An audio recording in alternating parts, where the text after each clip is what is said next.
Witam. Dzisiaj kolejne pióro z filmowej serii firmy Pinaider, Metropolis. W takim oto pudełku jest sprzedawane z plastikowym okienkiem, w którym widać kolor pióra oraz informację, że system ten ma personalizację znaną nam już z Viscontiego. Trudno się temu dziwić, bo stoi za tym piórem Dante Del Vecchio, który obecnie pracuje dla firmy Pinaider. I oto ten system. W środku jeszcze mamy troszkę o piórze i o historii firmy Pinaider w takich dwóch broszurkach, a właściwie takich składanych karteczkach. No i to jest ten system, z którego można sobie wydrzeć albo inicjały, albo znaki zodiaku, albo co tam jeszcze jest ciekawego, i wepchnąć tutaj w ten taki otwór na końcu, który się znajduje korpusu, a na to wszystko nakładamy takie małe szkiełko powiększające. Nie będę tego robił, bo pióro pożyczone idzie do właścicielki, która na pewno zrobi to sobie po swojemu. Jak już mówiłem, nawiązuje pióro do filmu Fritza Langa Metropolis. Ta końcówka skówki trochę mi właśnie przypomina tą sztuczną kobietę z tego filmu.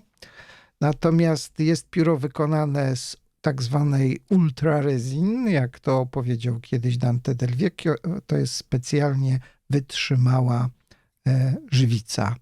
Klips się bardzo szeroko odchyla. Na dole mamy coś w rodzaju taśmy filmowej z nazwą modelu pióra i kraju produkcji, a także z przodu z nazwą firmy Pinaider, a sam klips przypomina troszkę pióro. Tutaj jedynym takim jakby zgrzytem dla mnie jest ten czop, który trzyma ten klips. Być może można było to jakoś ukryć. Natomiast na dole, jak już wcześniej mówiłem, jest miejsce na to włożenie inicjałów i tego szkiełka. Korpus niewiele się zwęża, natomiast sekcję mamy plastikową i stalową stalówkę. Tutaj z logo firmy Pinaider, a z boku oznaczenie grubości F. To stalówka właśnie tej grubości. No i widzimy spływak, plastikowy gwint w czarnym kolorze. Tak to pióro się prezentuje. Lekko zmatowiona jest tutaj chyba ta sekcja, żeby się nie ślizgała, a pióro w całości prezentuje się właśnie imponująco. Jest dość duże. Widać tutaj, że ta żwica mieszana jest z różnych odcieni. Troszkę tam takich błyszczących elementów jest też pod powierzchnią tej żywicy. Po odkręceniu skówki widzimy dość długą sekcję. Mnie niespecjalnie tutaj w jakiś sposób gwint przeszkadza. Troszkę go wyczuwam, ale niewiele. Mogę nawet trzymać powyżej tego gwintu.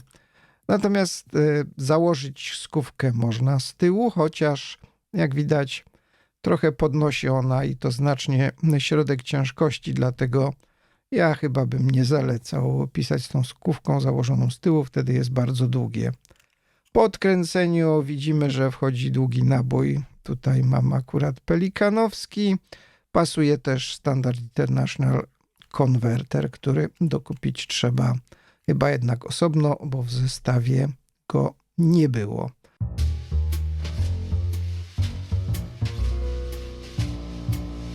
Czas na porównanie wielkości. Widać, że pióro długie jest, dłuższe od Duofolda, właściwie takie jak Lamy Safari. No mamy jeszcze Soneta po środku i Pelikana 140.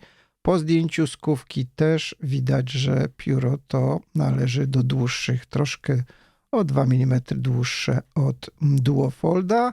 Zamknięte ma 14 cm i 4 mm. Natomiast po zdjęciu skówki ma równo 13 cm długości. Jak na moje potrzeby to bardzo długie pióro. Natomiast waży niewiele, z pełnym atramentem w środku 23 gramy. Średnica sekcji centymetr równo, a w najszerszym miejscu korpusu 13 mm.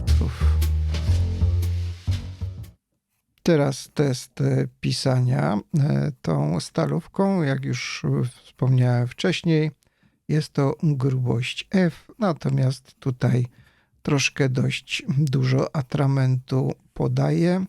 Nie wygląda na M-kę, ale raczej na taką grubszą F-kę.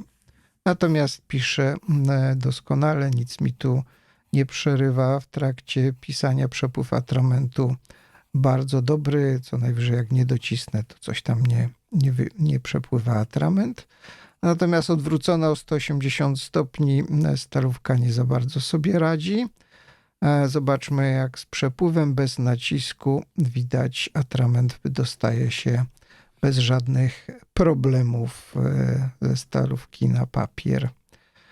Tak wygląda nowy model, przynajmniej dla mnie, bo pierwszy raz go mam w ręce, firmy Pinayder. To Metropolis i myślę, że pisało mi się tym piórem bardzo dobrze, że na pewno znajdzie ono wielu wielbicieli. Jak się komuś ten kolor nie podoba, może wybrać inny. Dziękuję za uwagę.